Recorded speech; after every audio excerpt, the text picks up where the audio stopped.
Eu sou Caio Márcio, integrante do GETAC, Grupo de Trabalho Arte e Cultura.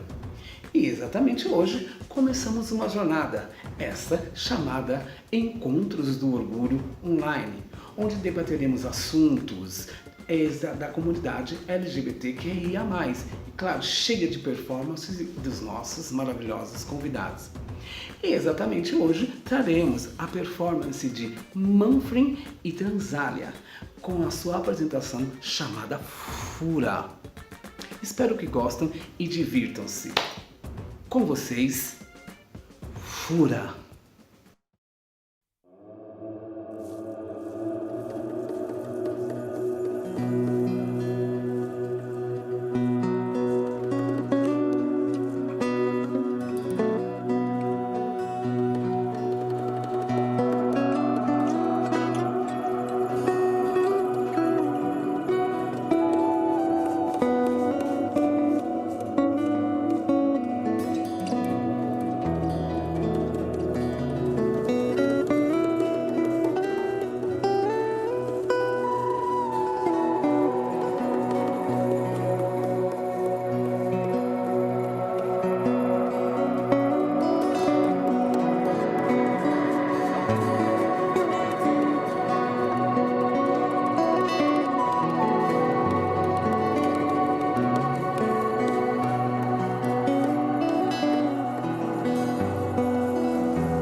Obrigado aí, primeiramente, pelo convite, pelo espaço, da gente poder, juntos aqui, estar pensando sobre diversas corporalidades, né? E nessa noite a gente está começando a entender um pouco dessa corporalidade trans que a gente representa, mas ao mesmo tempo é uma comunidade que a gente fala tanto quanto a gente é diversa, né? Então é difícil representar alguém além de mim mesma e do meu corpo, né? Estou um pouco maquiada. É assim, a gente nasce, né? O resto é tudo construção, né? Sim, o bico humano, social. o cabelo, né? Se eu vou sujar o meu pescoço, se eu vou sujar o meu peito, né? Se eu vou usar uma camiseta, como é que é a camiseta? Laranjada, com marrom, com óculos vermelho, com uma corda, tudo é uma construção, né?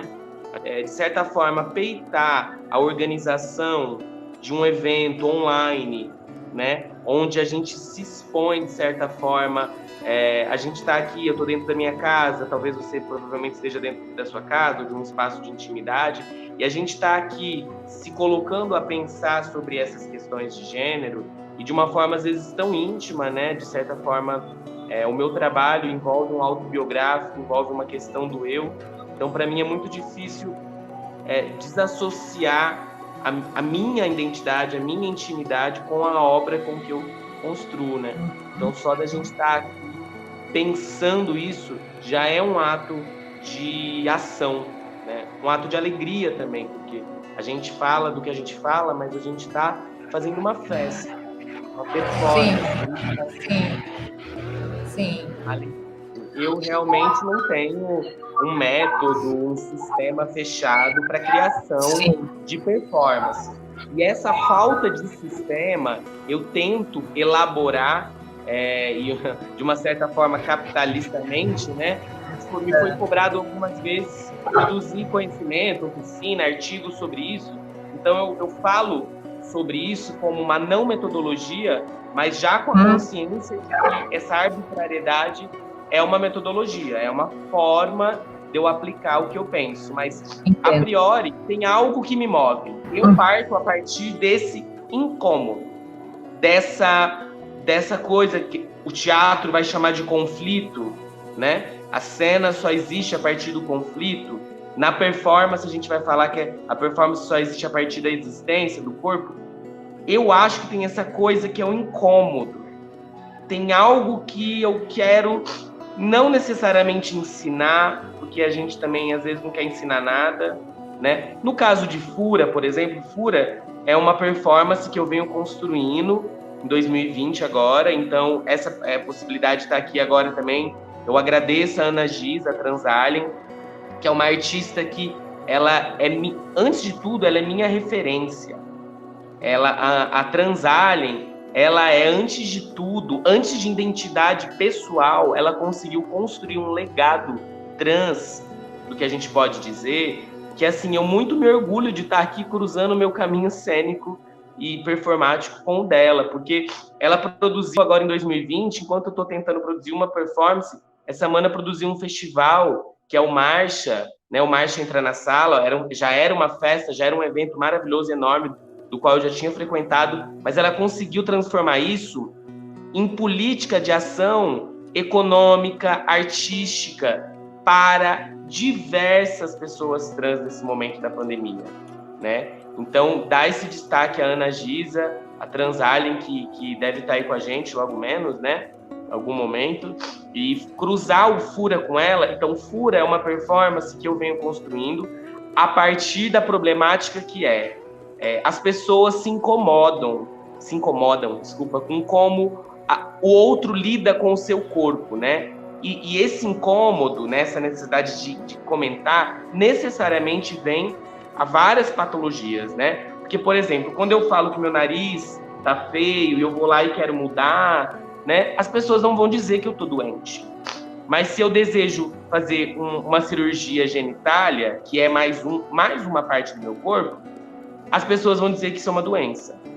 Então, Fura vem dessa coisa de dizer, você está dizendo que eu não posso fazer o que eu quero com o meu corpo? Né? E aí o elemento da agulha, ele vem como esse elemento presente na nossa questão, através da hormonização, através de diversos tipos de medicamentos que um corpo trans acaba se submetendo a entrar. Então a agulha vem com esse elemento simbólico. Mas o furar, né, furar o seio, esse local, é também dizer assim, eu faço o que eu quero com o meu corpo. Eu, dona de mim, de certa forma, vou dizer. Sendo que, na verdade, eu estou dizendo isso, mas é uma mentira. A gente sabe que, pela lei, a gente não é dona do nosso corpo. Quem é dona é o Estado. Não precisa, caso ela não venha a falecer, ela precisa ainda responder a um processo ao Estado porque que ela cometeu aquele crime, né? Eu tinha um professor que a mãe dele deixou de doação o coração para ele. E ele queria colocar o coração no museu. O Estado também não deixou, né? A gente não é dono do nosso corpo, né? Manfrim, boa noite. Eu queria fazer uma pergunta para você também e para a Transalien. Como que o que é ser, né? Ou falar de transexualidade dentro do próprio movimento LGBT? Eu queria que você falasse um pouco dessa experiência. Para mim, primeiro, duas coisas. Eu não entendo, eu entendo, mas eu não pratico o termo transexualidade. Porque a questão de sexo, gênero, ela já difundiu muitos equívocos. Então eu prefiro pensar a questão de transgeneridade, essa ideia de gênero, essa ideia que não é associada necessariamente ao corpo.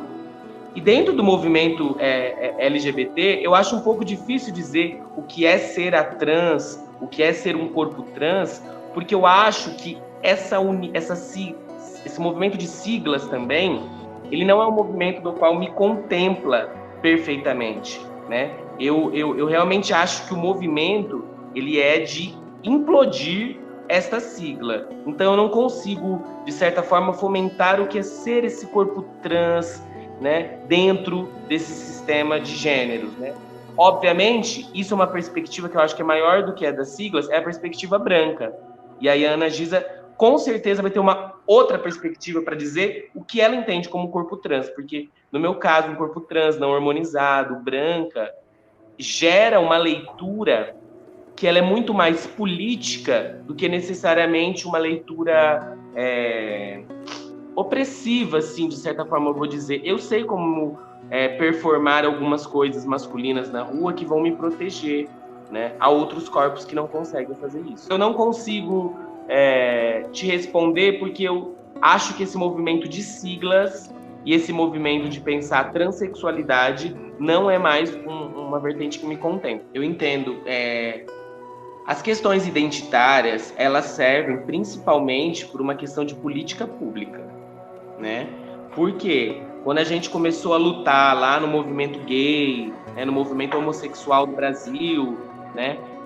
Que para mim é só estudo, mas com certeza talvez há pessoas aqui, né? O Celso mesmo, que está lutando nesse movimento, já conhece essas coisas já muito anterior de mim, eu estou aqui querendo dar textão, mas esses movimentos, eles surgiram com a necessidade do identitário, porque senão não tinha como falar sobre num congresso, num senado. Como é que você fala sobre a questão se você não dá identidade a ela?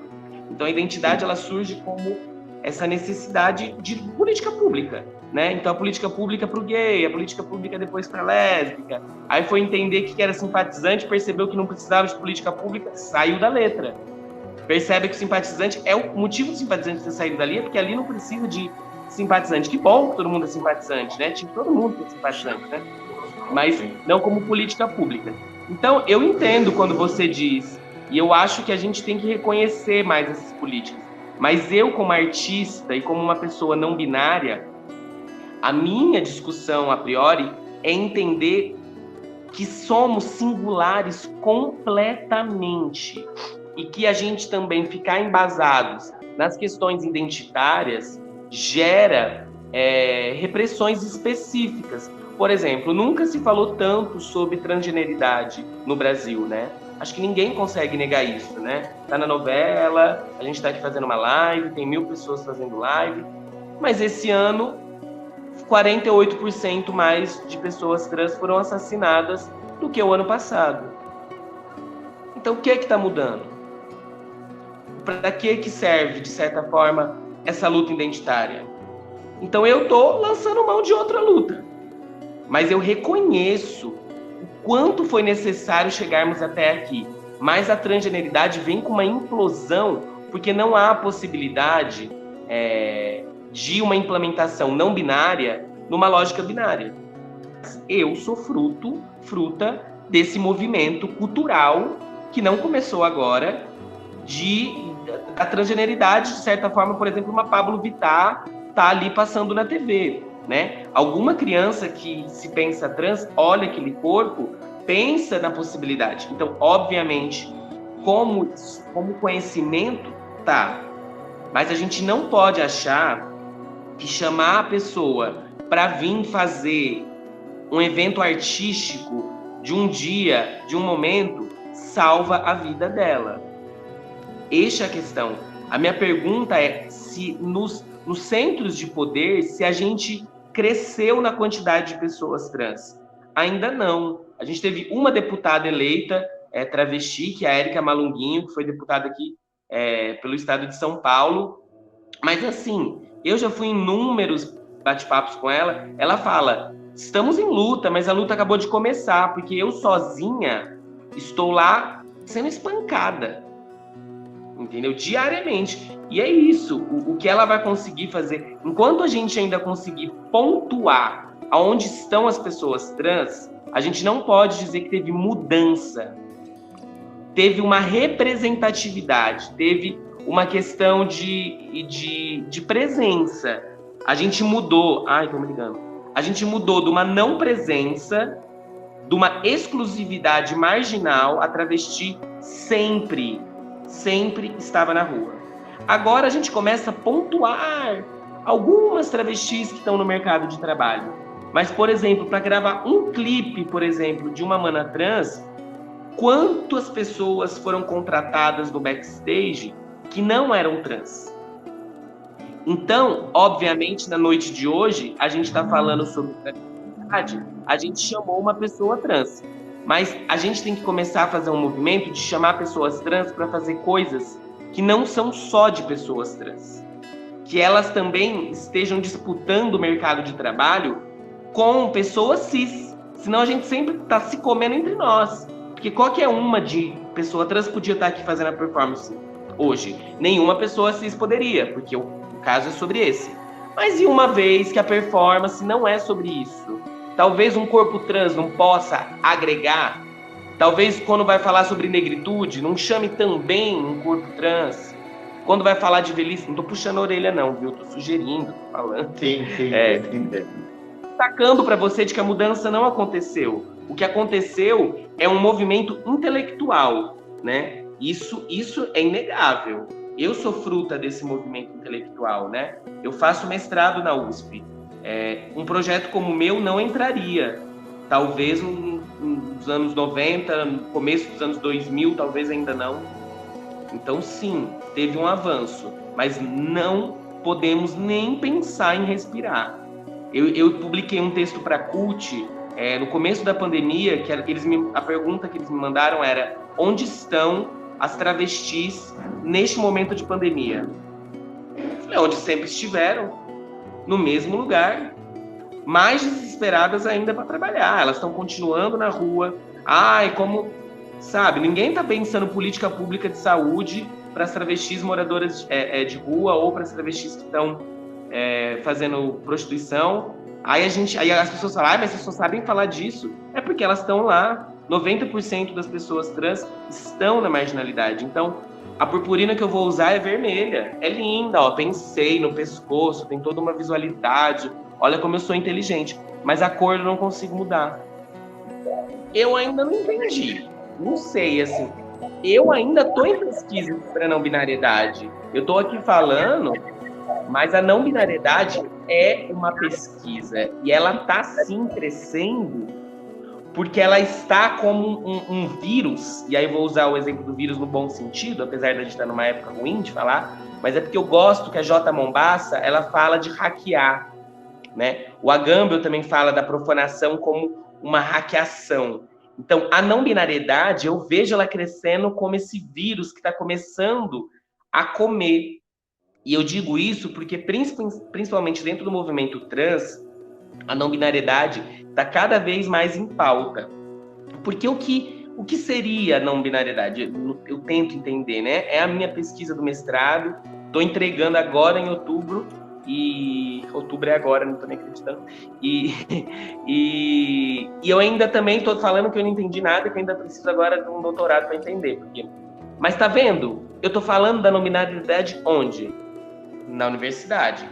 Então, não sei qual é a experiência do Diego quando ele traz isso, mas eu acho que no Brasil a não binariedade está hackeando, mas ainda assim dentro da universidade. Porque mas é complexo. Eu tenho uma visão sobre a não binariedade, por exemplo, que é o seguinte: ninguém é binário. A gente está simplesmente tentando ser binário a cada momento que a gente age, performa, né? Os homens cis, né, as pessoas que nasceram com pênis, foram ensinadas a ser binárias a todo momento. Então, homem é assim, não fala de um jeito, não veste tal roupa, tem que ter tal profissão, tem que ser líder, propositivo. Os nossos exemplos eram binários. Então, a gente foi aprendendo. Mas, tudo que te ensinaram, você sabe bem? Você sabe? Tudo que te ensinaram, você aprendeu perfeitamente? Então, será que a gente aprendeu tão perfeito a ser binário? Eu tenho essa teoria de que a gente está tudo fracassadamente binário. A gente está tentando ser binário, né? Quem está mais binário nessa régua tem um acesso a muitas coisas com maior facilidade. E você vai ver isso, por exemplo, mulheres que acabam tendo câncer no seio, retiram o seio, ficam com um seio ou retiram os dois. A violência que elas passam por elas mesmas e pelo externo é de uma coisa tão gigantesca. Mulheres vão cometer suicídio, histórias de mulheres que se suicidaram por causa dela. Por quê? Porque foi colocado que a vivência fora da binariedade, uma mulher que tem que ter seio, não é válida. Então, eu devaneio mesmo, voltando à pergunta. Eu acho que na questão da prática não binária, a gente está muito avançado, a gente está contaminado. A gente está aqui pensando rizoma.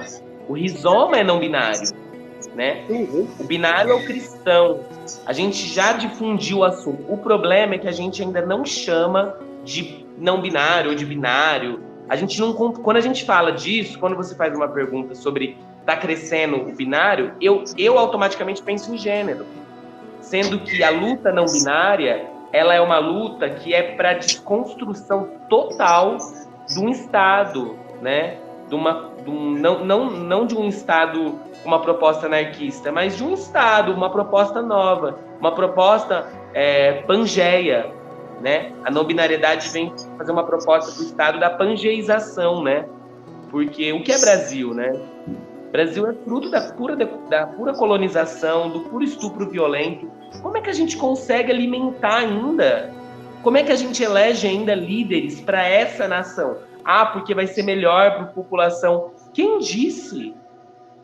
A gente já tem a compreensão que aqui é colonizado. Então, sabe, como é que tem um estado que chama Espírito Santo? Um estado que chama Santa Catarina, tem nomes cristãos.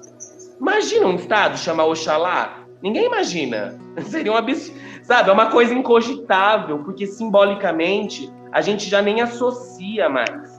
A gente entendeu que ser cristão tá tudo bem, né? Quando você traz o termo transgressão, eu tenho um outro solo, que é um solo teatral, que chama Frutas e Transgressão.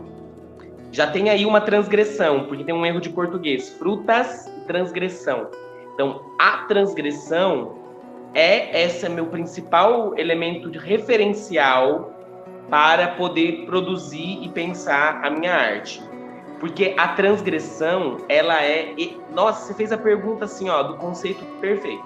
Ela é o ponto que une arte e vida. Acabou a performance? Que hora que acabou a performance? Sabe? Que hora? Então, a transgressão, de certa forma, ela é um elemento artístico que pontua. Tipo assim, é claro que agora a gente consegue dizer, não é tão performático, é vida, não sei o quê. Mas a transgressão, a hora que eu boto a agulha no corpo, você não sabe se você tá pensando em mim, se você tá reagindo, né? E aí, nesse sentido, Chris Burden, que é um performer americano, que é o performer que fura as mãos no capô do Fusca. Ele se coloca no capô do Fusca. Aí todo mundo, ai que loucura, ele se matou. Não, menino, ele fez um estudo anatômico, onde era o melhor lugar para ele botar um prego, qual era o tamanho do prego. A gente não é louca, né? Esse elemento do estudo dentro da vida, né? Onde é que é o melhor lugar para eu botar essa agulha? Esse ponto, vida e arte, né? Primeiro eu vou trazer referências gringas, né? Marina Abramovic, hoje em dia tá mais velhona, mas ela faz essa pesquisa do campo e fala o velhona já cheia de preconceitos, né? Tem que recriticar isso. Porque ela, de certa forma, adquiriu uma sabedoria que talvez não precise de tanta energia. Eu já analiso como um olhar, né? Então ela deixou de ser, ela tá antiquada. Mas não, ela tá maravilhosa no lugar dela. Mas a Marina Abramovic também, ela traz essa relação, por exemplo, quando ela vai largar do marido dela, e aí ela vai na muralha da China, o marido dela vai caminhar para um lado, ela vai caminhar para o outro, e eles nunca mais vão se ver. Essa foi a performance dela. E, tipo, quem viu, né? Tá lá registrado e tal. Aí a vida faz a performance da performance. Muitos anos depois, Marina tá performando num shopping sobre o olhar. Ela fica sentada, a pessoa senta e olha pra ela. Chega esse marido. Como se esse marido estivesse caminhando da muralha da China. Passaram-se uns 20 anos, 25, não sei dizer. E ele senta lá na frente dela e olha. Então, esse vídeo especial é uma referência muito grande pra mim, porque eu vi ele, como talvez muitos de vocês devem ter visto, há uns 8 anos atrás, e isso me despertou para entender a arte, para me envolver com a arte, né?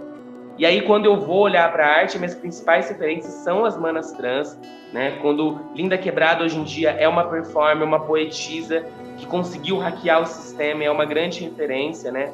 Ventura Profana, quem não conhece, também é uma grande artista, que trabalha com a performance, que trabalha com essa questão do corpo em exposição, né, de se harmonizar em cena. E aí, no campo do teatro, a Janaína Leite é atualmente a artista maior referência para mim brasileira. A Janaína Leite, ela ganhou esse ano de 2019, inclusive, o prêmio Shell de Melhor Atriz, com um espetáculo autobiográfico. Um espetáculo que ela fala sobre ela mesma. Então, esse movimento autobiográfico no Brasil, ele vem crescendo e vem acontecendo já há muitos anos. Renata Carvalho também é uma grande artista travesti que trata desse autobiográfico, né?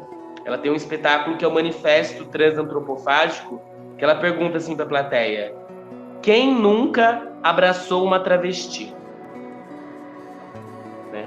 Talvez alguém daqui nunca tenha abraçado uma travesti, não por maldade, mas aí ela pega e fala: então vem cá, me abraça. Aí a pessoa levanta, vai lá, abraça ela. Então, esse ponto friccionado entre vida e arte me interessa muito. Então eu roubo essas referências desses momentos da Renata. A Renata é super teatral, mas ela tem esses momentos que são, para mim, referências nesse ponto arte e vida. E eu também sou uma grande referência para mim mesma. A gente fala que as travestis, elas são autorreferenciais, porque eu olho para minhas vivências antigas e eu aprendo muito com elas, porque eu nem sabia que eu estava fazendo coisas, né? Eu lembro de vivências, eu lembro de eu fazendo uma coisa na escola, fazendo uma peça na escola, que eu me torturo até hoje fazer a peça. Eu pegava um chicote, batia nas minhas costas. Tinha toda uma conotação super racista, assim. Mas eu já olhava para mim na 4ª série, eu falava: olha eu querendo botar o corpo em fricção. Dando chicotada na 4ª série nas costas, no meio da escola infantil pública, lá do Simeone. Então, eu sou autorreferência de mim mesma, né? Isso é profanar. Oi, Manfred. Tudo bom? Lembra quando eu te perguntei sobre tema? Sabe como eu sou chamado no meu bairro? O meu nome é Caio, né?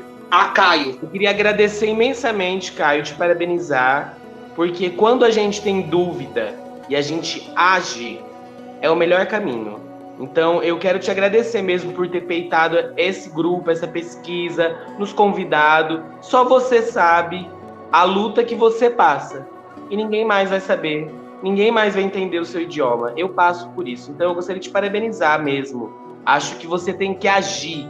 E é assim, porque quem não entendeu e fica ali na água morna, vai continuar sem entender. Então, você está de parabéns.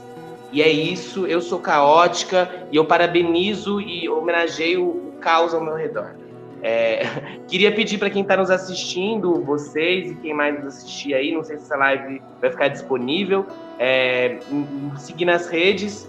Eu sou no Instagram Manfrim, né? 3 vezes, MANFRN, ou Coletiva Profanas, que é o Instagram da coletiva que eu faço parte, para acompanhar aí a sequência dessa obra. O Fura mesmo, eu mostrei aqui um pedaço ali de 20 minutos a meia hora, mas a gente tem aí diversas outras performances, então eu convido a nos conhecer aqui no próprio YouTube, né, que está sendo transmitido. A gente tem um canal que é o Coletiva Profanas, lá tem aulas minhas, tem outras palestras, tem performance, tem um bocadão de coisa que nesse momento online é importante a gente se conectar de verdade nessas redes, né? Sigam a Ana Gisa também, o Instagram dela é a Transalien. Ela é uma obra de arte viva, ela é maravilhosa. Foi um encontro do orgulho, como o Caio mesmo disse, esse foi o primeiro encontro. Enquanto Getac, eu só tenho aqui que agradecer a todos vocês, uma boa noite. Obrigado, mano. Ok, Obrigado você.